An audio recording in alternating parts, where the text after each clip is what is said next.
Hello again, welcome to part 2 of my video.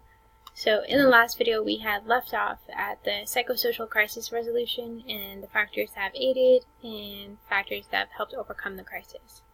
And so we had ended with talking about the factors that have helped overcome the crisis. So Joan had stated that while the crisis hasn't been overcome yet, that the loss of a spouse had helped her essentially see what they had missed in life, and that family support is helping her try to overcome it because she doesn't have a license and isn't able to get out as much and socialize, that they're able to come over and help her take the opportunities and risks and things that she hasn't been able to do in the past.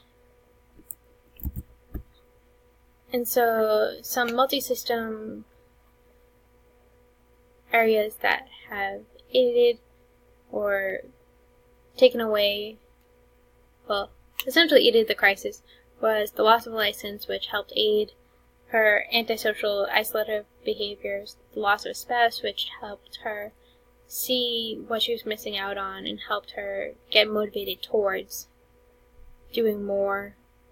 Society's view of gender and gender roles played a huge part in her being unsatisfied with her life, because it essentially made her feel like she had to stay home, had to do the role of a woman, when wasn't able to push that boundary and expand. And then lack of family support, in the sense that they were pushing her towards things she really wasn't happy with or didn't really want to do. But it should also be added that there was family support later on to sit there and try to get her to do things, to take the risk, to do more with her life. So, an additional theory that I found while doing my research is this idea around narrative therapy. And so, the idea is that every individual has a narrative for how they think their life should go, or how it's supposed to go. And what people often find is that they've deviated from their script or their narrative, and essentially identified themselves as a failure or feeling unsatisfied with how their life has gone, because this is how it's supposed to go and this is how it really went.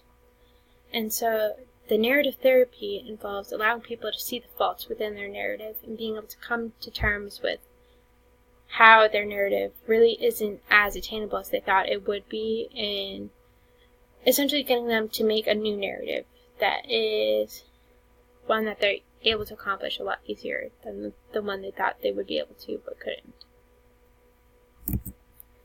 And so a big part of narrative therapy requires the individual to be willing to work with you and accept their goals may have been unrealistic.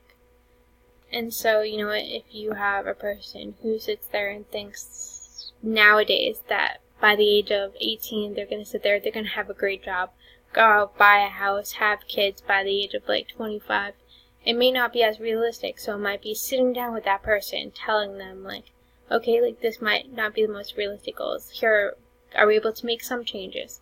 But again, that requires someone to be able to work with you. It also requires a lot of self-evaluation and critique of yourself, so you need to have someone who's willing to do that with you. It can also be terribly time-consuming, because you have a person who might not be willing to work with you in that moment. So it might take weeks and weeks of meeting to be able to sit there and redevelop a new narrative for them to work with. And it can also be ineffective with clients who are not as invested in the therapy. So that is my complete presentation. I hope you guys enjoyed it. Please let me know if you have any questions, concerns, comments. Please, I would love to hear them.